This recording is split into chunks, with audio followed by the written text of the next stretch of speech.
بسم اللہ الرحمن الرحیم۔ السلام علیکم۔ پچھلے کوئی 3-4 دن سے سوشل میڈیا پہ ایک خبر ہے کہ پاکستانی گورنمنٹ نے سعودی عربیہ میں رہنے والے پاکستانیوں کو بیچ دیا، یعنی ان کی جو تنخواہیں ہیں وہ ضمانت کے طور پہ سعودی گورنمنٹ کو دے دی اور پاکستانی گورنمنٹ سعودی عربیہ سے 10 ارب ڈالر لے رہی ہے۔ یہ خبر بالکل سچ ہے کہ سعودی عربیہ سے پاکستان نے یہ ڈیمانڈ کی ہے کہ 10 ارب ڈالر ہمیں دیں، جس میں سے کوئی 5 ارب ڈالر جو ہے وہ قرضہ اور 5 ارب ڈالر جو ہے وہ ڈپازٹ کی صورت میں ان کے پاس پاکستان کے پاس آئے گا، جو پاکستان نے ڈیمانڈ کی ہے سعودی عربیہ سے۔ اور اس میں جو دوسری جو اس میں اہم خبر ہے وہ یہ ہے کہ اس کی جو گارنٹی دی گئی ہے وہ سعودی عربیہ میں جتنے بھی مقیم پاکستانی ہیں ان کی جو تنخواہوں کی گارنٹی کی دی گئی ہے، بلکہ ان کی ریمیٹنس کی گارنٹی دی گئی ہے۔ جو بھی وہ سعودی عربیہ سے پاکستان میں پیمنٹ بھیجتے ہیں تو بطور گارنٹی اس کو پیش کیا گیا ہے کہ ہمارے پاس اتنے زیادہ پیسے ہیں، اگر کل کو یہ ہم اپنی قسط واپس نہیں کر سکتے، قرض واپس نہیں کر سکتے، تو جو پاکستانی ہیں ان کی جو پیمنٹس ہیں وہ سعودی بینک اکاؤنٹ میں ہیں یا پھر سعودی عربیہ کے اندر کام کرنے والے پاکستانی مزدور ہیں ان کی تنخواہیں جو ہے وہ ضبط کر لی جائیں، وہ پاکستانی گورنمنٹ کے جو قرضہ کے طور پہ ضبط کر لی جائیں۔ یہ خبر سوشل میڈیا پہ ہے اور یہ کوئی چھوٹی خبر نہیں ہے اور کسی چھوٹے بندے نے یہ خبر دی بھی نہیں ہے، کیونکہ بڑے بڑے نامی گرامی جو صحافی ہیں انہوں نے یہ خبر دی ہے۔ سب سے پہلے حبیب اکرم نے یہ خبر دی ہے، اس کے بعد عمران ریاض کا بھی ایک کلپ جو ہے وہ سوشل میڈیا پہ چل رہا ہے۔ اسی طرح مختلف سیاستدانوں نے بھی اس پہ کافی زیادہ بحث مباحثہ کیا ہے، اور اگر یہ خبر سچ ہے تو واقعی ایک تشویشناک خبر ہے اور ایک پریشان کن خبر ہے۔ لیکن سوال یہ ہے کہ یہ خبر اگر سچ ہو گئی تو پھر پاکستانیوں کو کیا ہوگا؟ جو لاکھوں کی تعداد میں پاکستانی سعودی عربیہ میں موجود ہیں، ان کی تنخواہیں ضبط کر لی جائیں گی، ان کے بینک اکاؤنٹ سے پیسے جو ہے ان کے بینک اکاؤنٹ منجمد کر دیے جائیں گے، سعودی عربیہ میں بینک میں پیسے نہیں رکھ پائیں گے۔ تو کیا ایسا ممکن ہے؟ کیا آپ کی عقل اس بات کو ماننے کے لیے تیار ہے؟ آپ نے تھوڑی دیر کے لیے یہ سوچنا ہے۔ اور اگر ایسا ہو گیا تو کیا دنیا کے اندر سعودی عربیہ کا امیج کیا بنے گا، پاکستان کا امیج کیا بنے گا، اور کیا انٹرنیشنل لیول پہ اس کو اجازت دی جائے گی؟ کیا اس سوشل میڈیا کے دور میں آج کیا یہ ایسا ایک بڑا جو گھپلہ ہے کیا وہ چھپ پائے گا؟ کیا اسلامی لحاظ سے کیا یہ درست ہو پائے گا جہاں پہ مزدور کی مزدوری اس کا پسینہ خشک ہونے سے پہلے ادا کرنے کا حکم ہے؟ کیا ایسا ممکن ہوگا؟ تو یہ سب کی سب جو خبریں ہیں یہ بڑے صحافیوں نے جب پھیلائیں تو تب لوگوں نے جا کے ٹینشن لینا شروع کی اور پریشانی کا سبب بنا۔ لیکن حقیقت اس کے بہت مختلف ہے۔ میں اس کے لیے آپ کو کچھ چھوٹی سی ایک سادہ مثال دیتا ہوں۔ سادہ مثال یہ ہے کہ اگر غریب بندہ کسی کے پاس جاتا ہے ادھار لینے کے لیے، تو جو ادھار دینے والا بندہ ہے سب سے پہلے وہ یہ دیکھتا ہے کہ یار یہ ادھار تو لے کے جا رہا ہے، یہ واپس مجھے کہاں سے کرے گا؟ کیا اس کے پاس باقی کوئی ایسے ایسٹ ہیں؟ کیا اس کے پاس کوئی مالیت ہے یا اس کی کوئی ماہانہ انکم ہے؟ اگر غریب بندہ رکشہ بھی چلاتا ہے نا تو جو پیسہ دینے والا بندہ ہوتا ہے وہ یہ بھی سوچ لیتا ہے کہ یار اگر پیسے واپس نہیں کیا تو اس کا رکشہ پکڑ لوں گا۔ اچھا چلے رکشہ نہیں بھی ہے تو کوئی اس نے 2 بکریاں رکھی ہوئی ہیں تو وہ یہی سوچتا ہے کہ یار چلے عید پہ بکری بیچ کے پیسے دے دے گا، نہیں دے گا تو میں اس کی بکری پکڑ لوں گا۔ یعنی اس کے پاس کوئی نہ کوئی آسرا ہوتا ہے، سہارا ہوتا ہے، اور پھر جا کے وہ غریب کو قرضہ دیتا ہے۔ اگر کوئی ایسی صورت نظر نہ آ رہی ہو تو غریب کو قرضہ کوئی نہیں دیتا، اسے پتہ ہے کہ اس نے واپس کہاں سے کرنا ہے۔ تو یہی کچھ اس طرح کا ہی سین ہے کہ جب پاکستان نے سعودی عربیہ سے ادھار مانگا ہے تو آگے سعودی عربیہ کو تسلی دینے کے لیے یہ بتایا گیا ہے کہ دیکھیے ہم 10 ارب ڈالر آپ سے لے رہے ہیں، ادھار ہے، لیکن آپ پریشان نہ ہوں، ہمارے 10 ارب ڈالر تو پاکستانی جو ہیں جو سعودیہ میں بیٹھے ہوئے ہیں وہی بھیج دیتے ہیں۔ یعنی ہمارے پاس مسئلہ نہیں ہے کہ ہم قسطیں واپس نہیں کر پائیں گے، بلکہ آپ دیکھیں نا یہ تو کوئی بڑا مسئلہ نہیں ہے، ہمارے پاس تو اتنی آمدن ہے۔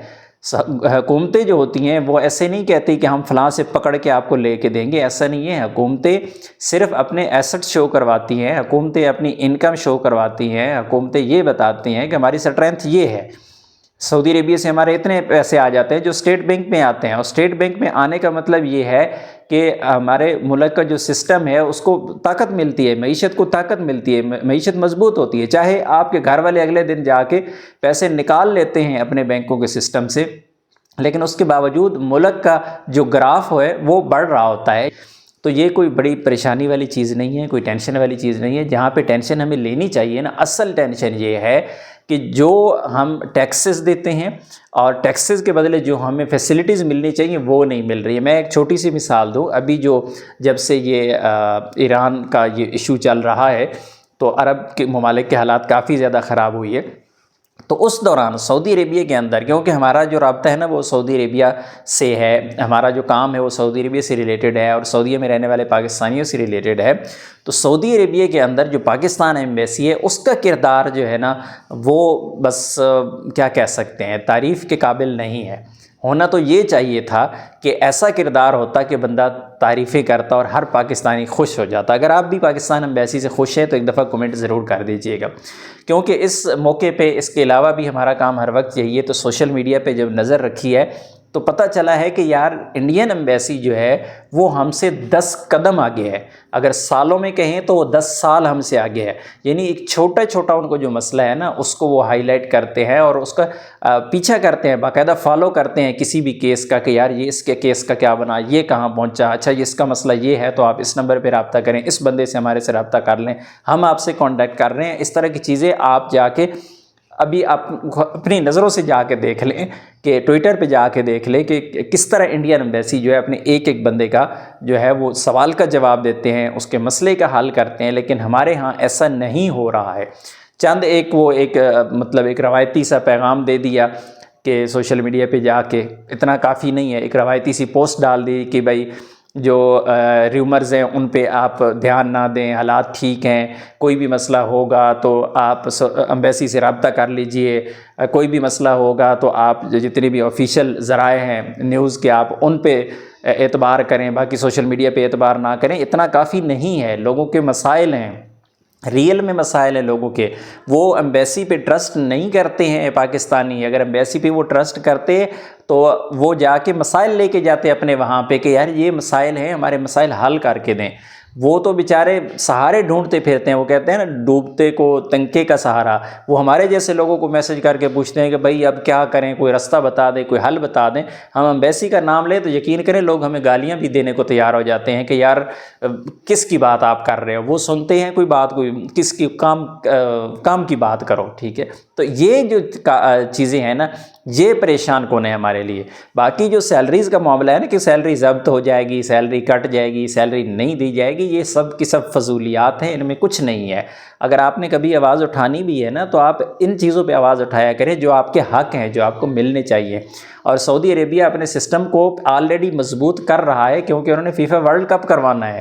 فیفا ورلڈ کپ کی اتنی شرائط ہیں، ان میں سے یہ شرائط بھی ہیں کہ آپ اپنے لیبر لا کے جو معاملات ہیں اس کو کنٹرول کریں، سسٹم کو ٹھیک کریں۔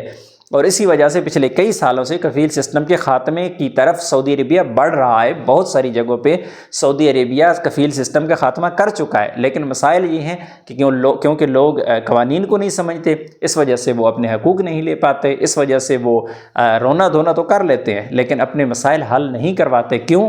کیونکہ ان کو پتہ ہی نہیں ہے کہ سسٹم کیا ہے۔ سسٹم کو سمجھنے کی ضرورت ہے، تب آپ سعودی عربیہ کے اندر رہ کے آپ اپنے حقوق لے سکتے ہیں۔ اور کبھی زندگی میں بھی اللہ نہ کرے کہ کوئی سندھ کے دور دراز کے سرداروں کا ٹھیکیداری نہیں ہے کہ وہ خاندانوں کے خاندان اپنے غلام بنا کے رکھ لے گا، ایسا نہیں ہے۔ اب وہ دور نہیں رہا اور سعودی عربیہ اسپیشلی اس دور سے نکل چکا ہے۔ سعودی عربیہ کے سسٹم بہت آزاد ہو چکے ہیں۔